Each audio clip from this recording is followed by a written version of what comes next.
পরম প্রেমময় পরম দয়াল শ্রী ঠাকুরের শ্রীচরণে আমার শতকোটি প্রণাম। পরমাত্মা জগজ্জননী শ্রী বড়মা শ্রীরাঙাচরণে আমার শতকোটি প্রণাম। পরম পূজ্যপাদ শ্রী বরদাস শ্রীচরণে আমার শতকোটি প্রণাম। পরম পূজ্যপাদ শ্রী আচার্য শ্রীচরণে আমার শতকোটি প্রণাম। এখানে উপস্থিত সমস্ত বয়স্ক, আমার সমবয়সী এবং যারা আমার ছোট, তাদের প্রতি প্রত্যেককে আমার আনন্দিত জয়গুরু।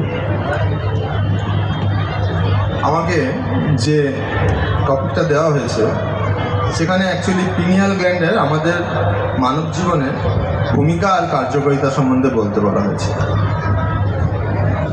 পিনিয়াল গ্ল্যান্ড এই যে ছোট্ট একটা গ্ল্যান্ড আছে, যেটা আমাদের ঠিক এই দুটো ভ্রুর মাঝখানে যে এরিয়া, তার থেকে কয়েক মিলিমিটার গিয়েই 100 থেকে 180 মিলিগ্রামের একটা ছোট্ট মটর দানার মতো একটা বস্তু থাকে।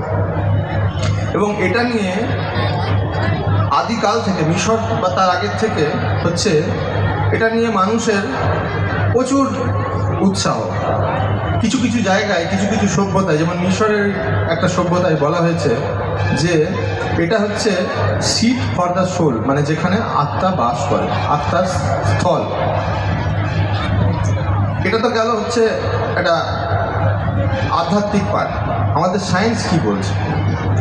আমাদের যে পিনিয়াল গ্ল্যান্ডটা আছে, সেই গ্ল্যান্ডটার উপস্থিতি এমন একটা জায়গাতে, আমাদের ঠিক মাথার ভেতরে একটা জলের একটা মানে একটা সিস্টেম আছে, সার্কুলেশন আছে, সেটাকে আমরা সিএসএফ বলি। তার ঠিক পেছনের দিকেই হচ্ছে ওই গ্ল্যান্ডটা আছে। আমরা প্রত্যেকে জানি একটা কথা আছে, যা আছে এই ব্রহ্মাণ্ডে তাই আছে আমাদের এই ক্ষুদ্র ভাণ্ডে, তাই তো?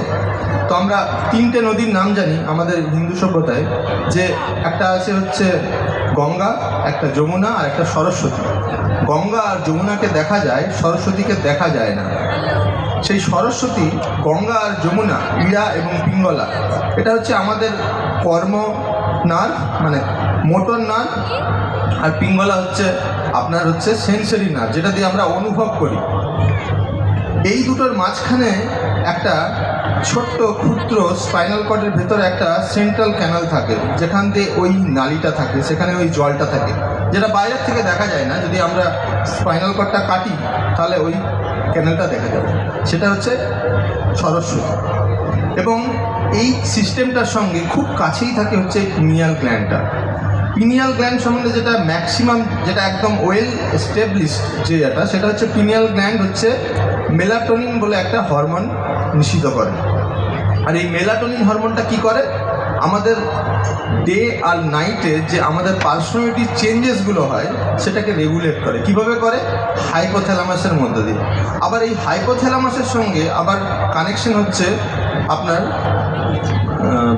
আমাদের যেটা মাথার যে দেখার যে জায়গাটা, যেটা হচ্ছে অক্সিপিটাল কর্টেক্স, যেটা পেছনের দিকে থাকে, তার সঙ্গে এই যে জটিল একটা চক্র, এই চক্রর মাধ্যমে যে পিনিয়াল গ্ল্যান্ড ওই মেলাটোনিন আর কিছু কিছু জায়গায় বিতর্কিত কথা, যেটা ডিএমটি বলে একটা সাবস্টেন্স আছে, সেটা নিশ্চিত করে আমাদের এই ক্যারেক্টারটাকে হচ্ছে কন্ট্রোল করে।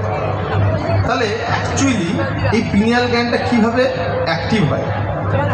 ঠাকুরের কথা বলা আছে যে ইষ্ট টানে মুগ্ধ হয়ে, আচার্য নিষ্ঠ হয়ে আমরা যদি ঠিকভাবে তাকে ভালোবেসে নাম জপ করি, তাহলে ওই যে থার্ড আই, যেটাকে আমরা বলি আজ্ঞা চক্র, যেটাকে আমরা পিনিয়াল গ্ল্যান্ড বলি, আজ্ঞা চক্রটা হচ্ছে আধ্যাত্মিক নাম আর পিনিয়াল গ্ল্যান্ডটা হচ্ছে সায়েন্টিফিক নাম।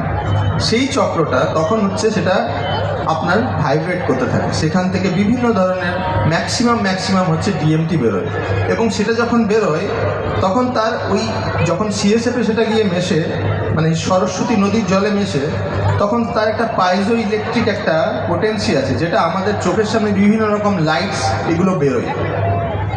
তো এইগুলো যখন বেরোয় তখন মানুষের কি হয়, ধরুন আমার পাশ দিয়ে এই মানুষগুলো পেরিয়ে যাচ্ছে, তো প্রত্যেকটা জিনিস আমাকে কিন্তু বাইরের জগৎটার সঙ্গে আমাকে টানছে বাইরের জগতের দিকে, কিন্তু যখন সেটা বেশি পরিমাণে বেরোতে থাকে তখন কি হয়, আমাদের মনটা অটোমেটিকলি এই বাইরের জগতের যে স্টিমুলাস যেগুলো আছে সেগুলোর থেকে ভেতরের দিকে চলে আসে। আর যখন ভেতরের দিকে চলে আসে তখন কি হয়, তখন আমরা নিজেদের সম্বন্ধে আরও বেশি বুঝতে পারি, আমাদের নিজের অ্যাটেনশন যেটা ইনার অ্যাটেনশন সেটা বাড়তে থাকে, এবং সেটা বাড়লে কি হয়, আমরা আমাদের ভুল ত্রুটিগুলো বেশি করে বুঝতে পারি। তাহলে বুঝতে পারছেন যে আমাদের অ্যাকচুয়ালি যেখানে আপনার পিনিয়াল গ্ল্যান্ডটা আছে তার কার্যকারিতা সম্বন্ধে আমাদের তো জেনে লাভ নেই। আমরা যদি ঠাকুরের কথা মতো ঠিকঠাক করে নাম জপ করি, ধ্যান করি, তাহলেই আমাদের পার্সোনালিটি চেঞ্জ আসতে পারে। কিন্তু সেই পার্সোনালিটি চেঞ্জটাকে ধরে রাখতে গেলে কি করতে হবে, ইষ্ট কর্ম করতে হবে। সেই কর্মটা কিভাবে, আমি চাই তো যেভাবে খুশি করতে পারি, সেটা হচ্ছে আচার্য নির্দিষ্ট কার্য। তিনি যেভাবে বলে দিচ্ছেন আমাদেরকে কাজ করতে, যখন যেটা বলছেন, যখন উপযোজনা কেন্দ্র তৈরি করতে বলছেন তখন সেখানে মেতে উঠছি, আমাদের যখন দীক্ষাপত্রের কাজকর্ম হচ্ছে তখনও আমরা তাতে মেতে উঠছি। যখন এটা করব তখন আমাদের ইচ্ছা অনিচ্ছাগুলো একটু সাবলাইম হয়ে যাবে। তাতে কি হবে, তাতে আমাদের এই পার্সোনালিটিটা চেঞ্জ হবে। ঠাকুরের একটা কথা আছে যে হোসনা ধ্যানী, হোসনা যোগী, হোসনা জ্ঞানী, গোসাই গোবিন্দ যায় না হোস, যজন যাজন ইষ্টভীতি না করলে তুই কিছুই নোস। এই যে আমাদের যে নাদ শ্রবণ বা জ্যোতি, এই যেটা দিয়ে পরে হচ্ছে আমরা মেলাটোনিন বা এইগুলো দিয়ে পরে ব্যাখ্যা করতে পারি, সেগুলো হচ্ছে খুব বাইরের জিনিস। যদি আমার জীবনের ক্যারেক্টারটা যদি চেঞ্জ না হয়, যদি আমার এই জীবনটা সোসাইটির কাজে যদি না লাগে, তাহলে তো আমাদের জীবনে কিছুই করা হয় না, তাই না? আর এইটা করতে গেলে আমাদের অচ্যুত ইষ্ট টান লাগবে, এবং সেই টানের সঙ্গে আমাদেরকে ইষ্ট কর্ম করে যেতে হবে। একটা সুন্দর জিনিস আছে, ফ্যাক্ট আছে, সেটা হচ্ছে এই যে পিনিয়াল গ্ল্যান্ডটা নিয়ে যেটা বলা হলো, সেই পিনিয়াল গ্ল্যান্ড হচ্ছে 40 বছর পর ম্যাক্সিমাম মানুষের ক্ষেত্রে হচ্ছে ক্যালসিফাইড হয়ে যায়, সেটা নষ্ট হয়ে যায়, মানে শক্ত হয়ে যায়, পাথর জমে যায়, সেখানে ক্যালসিয়াম জমা হয়ে যায়। তাহলে আমাদের যদি ওই যে আমাদের আধ্যাত্মিক যে চেতনার যে অনুভূতিগুলো, সেগুলো যদি পেতে হয়, তাহলে আমাদেরকে এই কাজকর্মগুলো, এই যে নাম জপ ধ্যানগুলো, সেগুলো 40 বছরের আগে থেকে শুরু করতে হবে। যে কারণের জন্য আমরা বারবার করে বলি যে 12 বছর পেরিয়ে গেলে দীক্ষা, এবং তার সঙ্গে নিষ্ঠার সঙ্গে নাম জপ ধ্যান এগুলো করে যেতে হবে, যজন যাজন ইষ্টভীতি, তাই তো?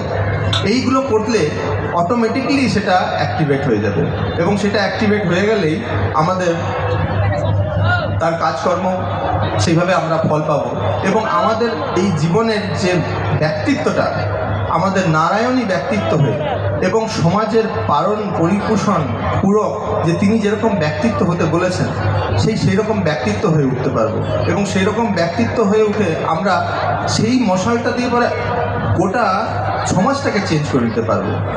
আমরা প্রত্যেকে এইভাবেই হয়ে উঠি, ঠাকুরের যেভাবে যা কাজ করতে বলেছেন, ঠিক যেভাবে আমাদেরকে চলতে বলেছেন ঠিক সেভাবে চলি, এবং আচার্যদেব যেভাবে আমাদেরকে যা কাজ করতে বলছেন সেভাবে আমরা সমষ্টিগতভাবে, এককভাবে নয়, সমষ্টিগতভাবে নিজেদের পছন্দ অপছন্দকে দূর করে আমরা তার কাজ করতে থাকি, আমরা সবাই তার হয়ে উঠি। জয় গুরু।